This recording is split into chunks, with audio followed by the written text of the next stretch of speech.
আসসালামু আলাইকুম। হিসাব বিজ্ঞান বিভাগের বিবিএ তৃতীয় বর্ষের ছাত্ররা সবাই আমার শুভেচ্ছা গ্রহণ করো।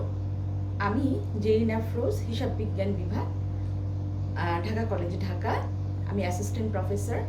তো আজকে আমি তোমাদের সিলেবাসের 13003 কস্ট অ্যাকাউন্টিং এই চ্যাপ্টারটার 14 অধ্যায়টা আজকে শেষ করব এবং 15 লাস্ট অধ্যায়টা শুরু করব। 14 শেষ হয়ে গেলে 15টা শুরু করব। আর মেবি একটা বা দুটো ক্লাসের মধ্যে দিয়ে আমাদের সিলেবাস কমপ্লিট হয়ে যাবে। আশা করছি তোমরা সমস্ত ভিডিওগুলো ঠিকমতো দেখেছো, এবং যদি কোনো প্রশ্ন থাকে অবশ্যই সেটা জানাবে। তো চলো শুরু করি আমার ক্লাস। আমরা গত ক্লাসে কোয়ালিটি কস্টিং সম্পর্কে পড়েছিলাম। নিশ্চয়ই তোমাদের মনে আছে কোয়ালিটি কস্টিং হচ্ছে কি। কোয়ালিটি মেনটেন করার জন্য যে কস্ট হয় সেটা না, কোয়ালিটি প্রিভেন্ট করার জন্য। ধরুন এখানে 4টা ধরনের কস্ট আছে। একটা প্রিভেনশন কস্ট, আর একটা হচ্ছে কোয়ালিটি কস্ট। এই প্রিভেন্ট করা তার মানে হচ্ছে কোয়ালিটিটা মেনটেন না, যাতে পুয়ার কোয়ালিটি না হয় সেটা প্রিভেন্ট করার জন্য সে যে কস্টিংটা হয় সেটাকে আমরা কোয়ালিটি কস্টিংটা বলছি। তো এই কোয়ালিটি কস্টিংয়ের মধ্যে কেন কোয়ালিটি কস্টিং করতে মেনটেন করতে হবে এই জিনিসগুলো আমরা পড়েছি। তো আজকে আমরা একদম শেষে তোমার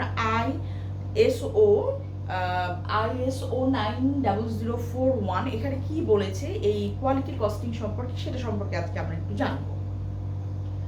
তো দেখো, ISO 1994 এই ISO দিয়েছে 1994 সালে। যেটা এখানে কি বলেছে, quality management quality system elements guidelines section 6 financial consideration of quality system. Identify the approach to data collection and reporting, quality costing approach, process cost approach and quality loss approach. আচ্ছা, ISO 9004 এর 1 এটা mainly এসছে 1994 এ এই ISO দেওয়া হয়েছে। এবং এখানে যে মেইনলি কথা বলা হয়েছে এখানে হচ্ছে এই যে কোয়ালিটি কস্টিং এর ডাটা সম্পর্কে, যে বিভিন্ন ধরনের ডাটা বা তথ্য, এই তথ্যগুলো আমরা কিভাবে কালেক্ট করব এবং এটা রিপোর্টিং এ কিভাবে প্রেজেন্ট করব সেই জিনিস সম্পর্কে বলা হয়েছে। এবং এখানে দেখো কোয়ালিটি কস্টিং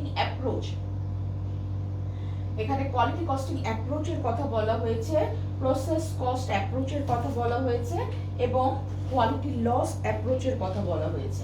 এই জিনিসগুলো আমরা পর্যায়ক্রমে জানবো। কোয়ালিটি কস্টিং অ্যাপ্রোচ, এই অ্যাপ্রোচটা কি? Failure appraisal and prevention approach. এখানে হচ্ছে আমরা যেটা কোয়ালিটি কস্টিং এ পড়েছি, failure appraisal and prevention approach. আর প্রসেস কস্টিং অ্যাপ্রোচে বলা হয়েছে collect data for a process rather than a product, costs are divided into cost of conformity and cost of non-conformity. Quality loss approach collect data on many of the hidden cost কি আমরা এর আগে ক্লাসটায় দেখেছি। এবং এখানে যে quality costing approach সম্পর্কে বলা হয়েছে আমরা জানি ফেইলিওর, প্রিভেনশন এবং অ্যাপ্রোচাল সম্পর্কে এখানে বলা হয়েছিল, সে কথা এখানে বলা হয়েছে। আর নতুন এসেছে তোমার প্রসেস কস্ট অ্যাপ্রোচ। প্রসেস হচ্ছে প্রসেসিং হতে যে জিনিসটা লাগে। এখানে বলছে process rather then product, collect data for a process, মানে পর্যায়ক্রমে। দ্যাট মিনস প্রথমে আমরা দেখেছি যে প্রিভেনশনটা মেনটেন করা হয়, প্রিভেনশন কোয়ালিটি কস্টে মেনটেন করা হয়। এরপরে আসে তোমার অ্যাপ্রোজালের পরে হচ্ছে পুওর কস্টের ব্যাপারটা আসে। তাই এখানে এই প্রসেসের ভিতরের কথা বলা হয়েছে যে ডাটা কালেকশনটা একে প্রিভেন্ট করা বা এইটা কালেক্ট করাটা বেশি better. Cost are divided into cost of conformity and cost of non conformity. Cost of conformity আমরা জানি যে আমার প্রিভেনশন এবং অ্যাপ্রেজাল এই দুটো নিয়ে cost of conformity. That means cost of conformity হচ্ছে প্রি প্রোডাকশন, দ্যাট মিনস প্রোডাকশনের আগেই তোমার এই জিনিসগুলো মেজার করতে হবে। বিশেষ করে প্রিভেনশন হচ্ছে আগেই তোমাকে বাজেট অনুযায়ী সেই কোয়ালিটি মেনটেন হচ্ছে কিনা, কোয়ালিটি এনশিওর করতে হবে, এই জিনিসগুলো করতে হবে আগে। আর প্রিভেনশন হচ্ছে অ্যাপ্রেজাল হচ্ছে প্রসেস চলাকালীন অবস্থা, এবং ফেলিওর হচ্ছে post production, that means production হয়ে যাওয়ার পরে কাস্টমারের কাছে ডেলিভারি, আমরা গত ক্লাসেই করেছি যে কাস্টমারের কাছে ডেলিভারি দেওয়ার আগে এবং কাস্টমারের কাছে ডেলিভারি দেওয়ার পরে এই ফেলিয়ার জিনিসগুলো আসে কাস্টমারের কমপ্লেইনের পরিপ্রেক্ষিতে। এই জিনিসগুলো এটাকে দুইটা ভাগে ভাগ করেছে প্রসেস কস্টিং এ, process cost approach, sorry process costing না, প্রসেস কস্ট অ্যাপ্রোচ এবং কোয়ালিটি লস অ্যাপ্রোচ। এখানে বলেছে collect data on many of the hidden cost, বিভিন্ন ধরনের হিডেন কস্ট থাকে সেটা সম্পর্কে কিভাবে ডাটা কালেক্ট করতে হবে। যে আমাদের হিডেন কস্ট কিন্তু এখানে ভেরি ভেরি ইম্পর্টেন্ট, গত ক্লাসে আমরা বলেছি এটা। Benefits of N improvement effort, এই যে এটাই হচ্ছে রিটার্ন অন কোয়ালিটি। আচ্ছা, benefit on an improvement effort, এখানে কি বলা হয়েছে? এখানে বলা হচ্ছে রিডিউসড কস্ট অফ ইরর্স। এটার ফলে কি হবে, যে ভুলের সম্ভাবনা সেটার পিছনে যে কস্টিংটা হয় সেটা কমে যাবে। ইমপ্রুভড প্রসেস ক্যাপাবিলিটি বাড়বে, দ্যাট ইজ সক্ষমতা বাড়বে। তারপর রিডিউসড কাস্টমার ডিফেকশনটা কমে যাবে। ইনক্রিজ ইন নিউ কাস্টমার, নতুন কাস্টমার বাড়বে। ঠিক আছে, এটা হলো বেনিফিট। রিটার্ন অন কোয়ালিটিতে খেয়াল করো তোমরা, এখানে হচ্ছে তোমার এক্স এক্সিস যদি আমরা বলি বা ভার্টিক্যাল এক্সিস যদি বলি, এখানে কস্ট মেজার করা হচ্ছে এবং এখানে কোয়ালিটি অ্যালাইনমেন্টে মেজার করা হচ্ছে। এখানে তোমরা দেখছো before quality cost alignment, that means quality cost নির্ধারণ করার আগে যে জিনিসটা হচ্ছে প্রিভেনশন কস্ট দেখো, অ্যাপ্রেজাল কস্ট দেখো, ফেলিয়ার কস্ট দেখো, মোটামুটি সবগুলোই সেম আকারে, যদিও ডিফারেন্ট কালারে দেখানো হয়েছে, সবগুলোই মোটামুটি সেম। আচ্ছা, তাহলে আফটার কোয়ালিটি কস্ট অ্যালাইনমেন্ট করার পরে তুমি দেখো বেনিফিটটা আসছে কি, প্রিভেনশন কস্টটা বেড়ে যাচ্ছে কম্পারেটিভলি। ঠিক আছে, আর অ্যাপ্রেজাল কস্টটা আগে থেকে কমে যাচ্ছে এবং ফেলিয়ার কস্টটা সবচেয়ে বেশি কমে যাচ্ছে। আমরা গত ক্লাসে তোমাদেরকে উদাহরণের মাধ্যমে কিন্তু এই জিনিসটা দেখিয়েছিলাম। Optimum cost of poor quality, minimum level of total quality cost when the quality of conformance is 100%, that is perfection. That is conformance যে দুটো কস্ট থাকে, অ্যাপ্রেজাল এবং প্রিভেনশন, এই কস্টটা যখন 100% করা হয় তাহলে তখন দেখা যাবে যে পুয়ার কোয়ালিটির কস্টটা কিন্তু আবার কমে যাচ্ছে, সেই জিনিসটা এই গ্রাফে দেখানো হয়েছে। এরপরে দেখো cost of quality, would it not make sense to prevent poor quality prevention of poor quality pays, এখানে বলছি would it not make sense to prevent poor quality product from happening, that means poor quality product কে আমি prevent করব সেটা না, আমার হচ্ছে এখানে আমাকে কোয়ালিটি এনশিওর করতে হবে। প্রথমে যেটা আমরা প্রিভেনশনে যেটা দেখছি যে প্রথমেই আমার যে কোয়ালিটি, যে স্ট্যান্ডার্ড ধরে আমি প্রোডাকশন করছি সেই স্ট্যান্ডার্ডটাকে আমার মেনটেন করতে হবে। আমার লক্ষ্য এটা হবে না যে আমি আমার পুয়ার কোয়ালিটিকে প্রিভেন্ট করবো, সেটা না। এখানে প্রিভেনশনটা মিনস হচ্ছে যে আমার যে কোয়ালিটিটা এনশিওর করার কথা সেটা আমি স্টেপ বাই স্টেপ সেই কোয়ালিটিটা আমি এনশিওর করব।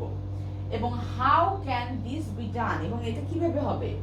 War responsibility is this, whose responsibility is this, এটা কার রেসপন্সিবিলিটি? অবশ্যই কোয়ালিটি ম্যানেজারের। How to prevent poor quality, how to prevent poor কোয়ালিটিকে আমরা কিভাবে প্রিভেন্ট করব? Prepare to measure cost of quality, cost of quality আমাদেরকে প্রথমে মেজার করতে হবে।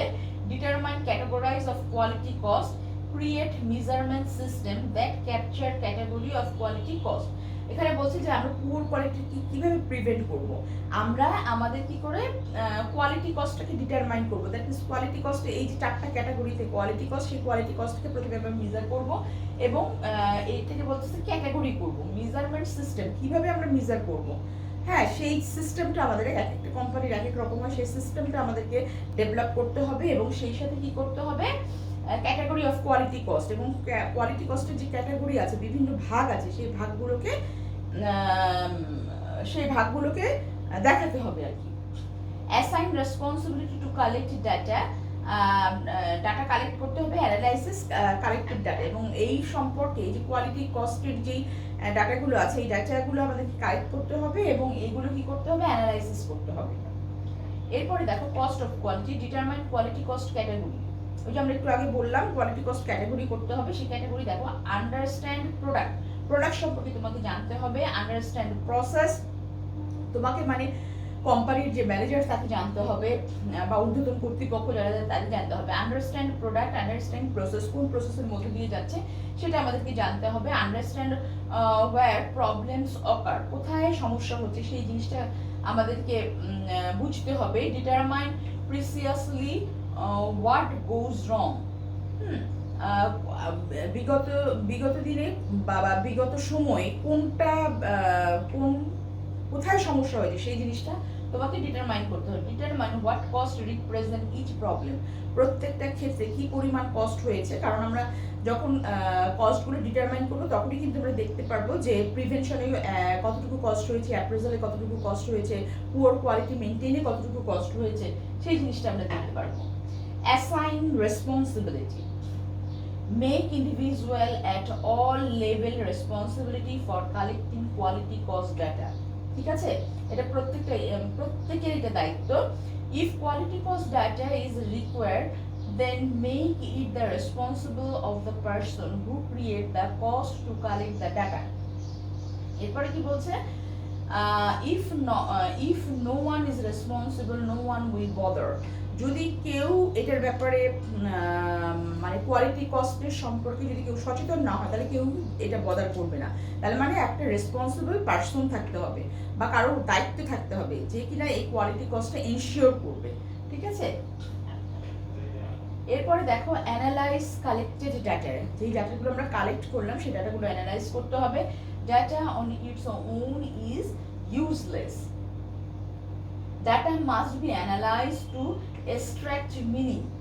হ্যাঁ, প্রত্যেকটা ডাটার হচ্ছে একটা নিজস্ব একটা মানে এই ডাটাটা কেন আসলো, সে আমরা যদি প্রিভেনশনে দেখি যে 8 লক্ষ টাকা এসছে, প্রিভেনশনের 8 লক্ষ টাকাটা কেন আসলো সেটার পিছনে কারণ থাকতে হবে। Determine what knowledge is required, এখানে বুঝতে হবে আমাদের কোন ধরনের জ্ঞানের প্রয়োজন হয়। Develop an analysis system that provides the knowledge which is required, এবং এখানে আমাদের নলেজটাকে ডেভেলপ করতে হবে, কারণ কোন কোন ক্ষেত্রে কী ধরনের নলেজ লাগে, কোন কোন ক্ষেত্রে কোয়ালিটিতে কীভাবে এনশিওর করতে হবে, কোয়ালিটি এনশিওর করার জন্য কী দরকার হবে সেই জিনিসগুলো সম্পর্কে আমাদেরকে ধারণা থাকতে হবে। Useful quality cost knowledge, what needed to be known is useful, what do not need to be known is useless। তুমি যেটা জানো what need to be known, তোমাকে কি জানতে হবে সেটাই হচ্ছে তোমার জন্য প্রয়োজনীয়, এবং তুমি যেটা জানো না সেটা কিন্তু তোমার জন্য প্রয়োজনীয় না, বা যেটা দরকার নেই সেটা তোমার জানার দরকার নেই, ঠিক আছে। এইভাবে বলা হচ্ছে only ask for knowledge that is needed to be known, শুধুমাত্র আমাদেরকে সেই নলেজটাই নিতে হবে যেটা আমাদের প্রয়োজন। Demand that knowledge is a present that so that it can be understood easily, এবং এই জ্ঞানটা কোয়ালিটি কন্ট্রোল কোয়ালিটি কস্ট সম্পর্কে যে জ্ঞানটা এটা কি হতে হবে, সবার কাছে বোধগম্য হতে হবে, ঠিক আছে।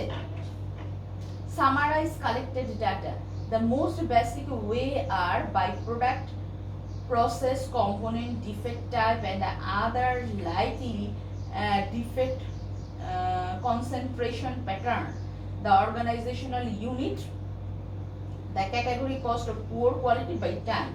এই জিনিসটা সামারাইজ কালেক্টেড ডাটাটা কালেক্ট করে সেটাকে সামারাইজ করতে হবে কোন প্রসেসে, এখানে বলছে দ্য মোস্ট বেসিক ওয়ে, কোন প্রসেসে করতে হবে, যে by product, process, component, defect type, এই জিনিসগুলো নির্ণয় করতে হবে, এবং other likely defect concentration pattern, organizational unit, category cost of poor quality by time.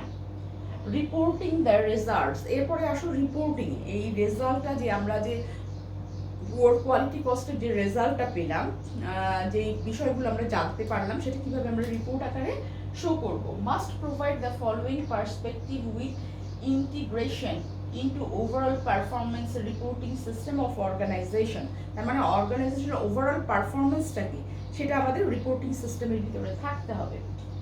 How do consumer see us, customer perspective, customer perspective থেকে আমাদেরকে জানতে হবে how do customer see us, customer এই যে আমরা কোনো কোম্পানি যে কোয়ালিটি মেনটেন করছে বা কোয়ালিটি কস্ট করছে সেটা কাস্টমারটা কোন দৃষ্টিকোণ থেকে দেখে, what must we excel at, internal perspective, যে আমরা কোনটা বাধ্যতামূলকভাবে করব সেই জিনিসটা ইন্টারনাল পার্সপেক্টিভ থেকে গিয়ে দেখতে হবে। Can we continue to improve and create value, এটার ফলে কি আমরা কোনো ভ্যালু ক্রিয়েট করতে পারি। এটা হচ্ছে innovation and learning perspective.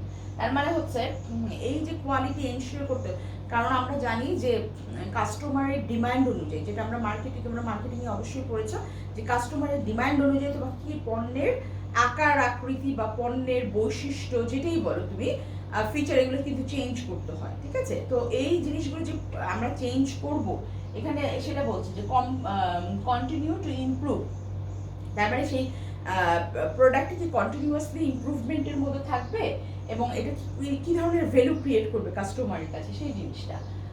How do we look to share holders financial perspective, এবং এই যে আমরা এই প্রোডাক্ট নিয়ে কাজ করছি, আমাদের অর্গানাইজেশনে যে শেয়ার হোল্ডার আছে তারা কিভাবে দেখছে। Gaining approval for the improvement programme, এটা কি হচ্ছে, establish that costs are large enough to justify the action, use the grand total to demonstrate the need, establish that costs are large enough to justify the action।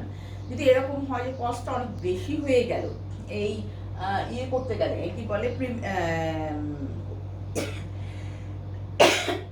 Sorry quality cost maintain করতে গেলে, সেই ক্ষেত্রে কি হচ্ছে, use the grand total to demonstrate the need, relate the grand total to business measure, show the subtotal for broad measure grouping and quality cost।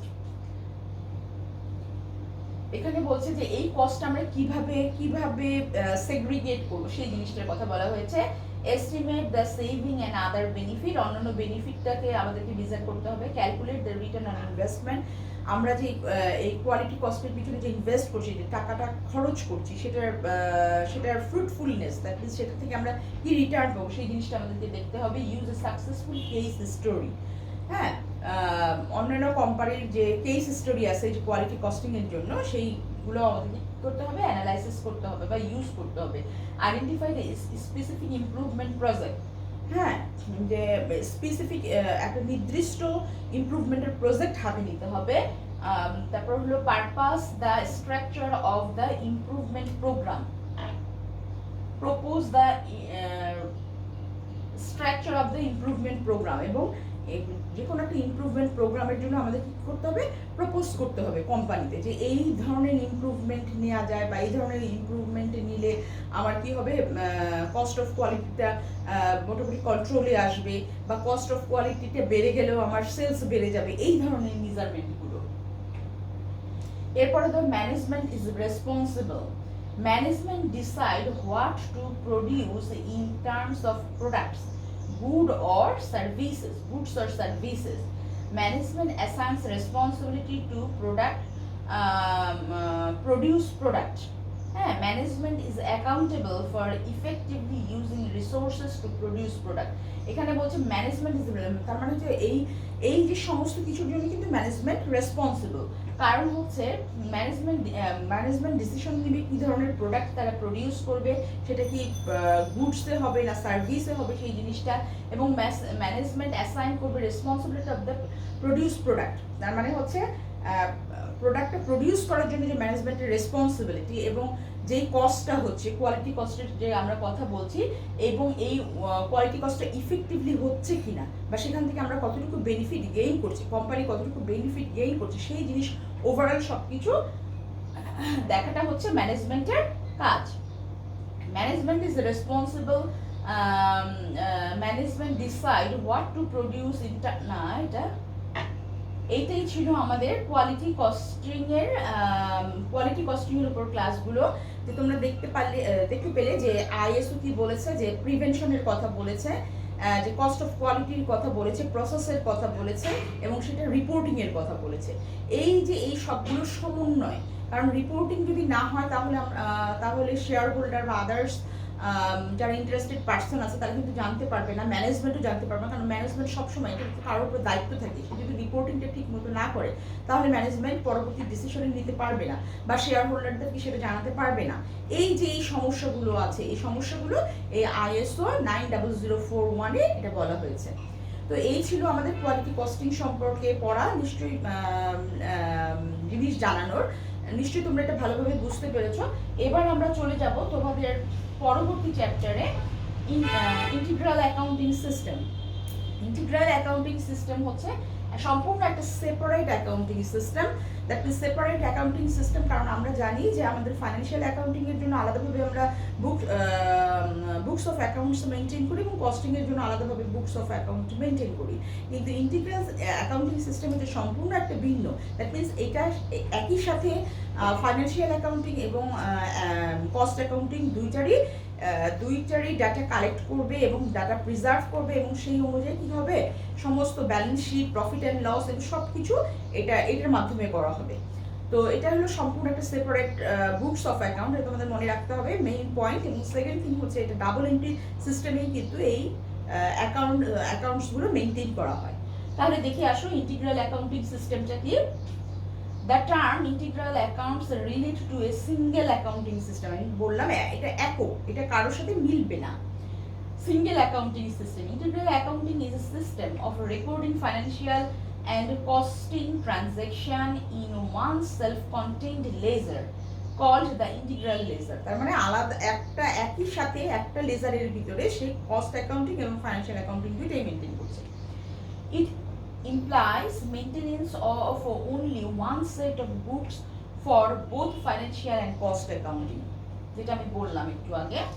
The Chartered Institute of Management Accounts London define it as a system in which the financial and cost accounts are interlocked to ensure that all relevant expenditure is absorbed into cost accounts. এখানে কি বলেছে দেখো, institute of chartered management account, এরা যে এটা বলছে interlock. That means কি একটা আরেকটার সাথে সম্পৃক্ত, হ্যাঁ সম্পৃক্ত, এবং কি করছে ensure the relevant expenditure is absorbed into cost accounting, মানে প্রয়োজনীয় খরচগুলো কি হচ্ছে কস্ট অ্যাকাউন্টিংয়ে অ্যাবসর্ব হচ্ছে। From the financial accounting point of view, integral accounts give full information to prepare the profit and loss account and the balance sheet and enable a firm to exercise full control over its asset. ঠিক আছে, তাহলে বুঝতেই পারছো আমরা financial accounting এ যেটা পড়ে এসেছি সেই জিনিসগুলোই এটার মাধ্যমে হয়।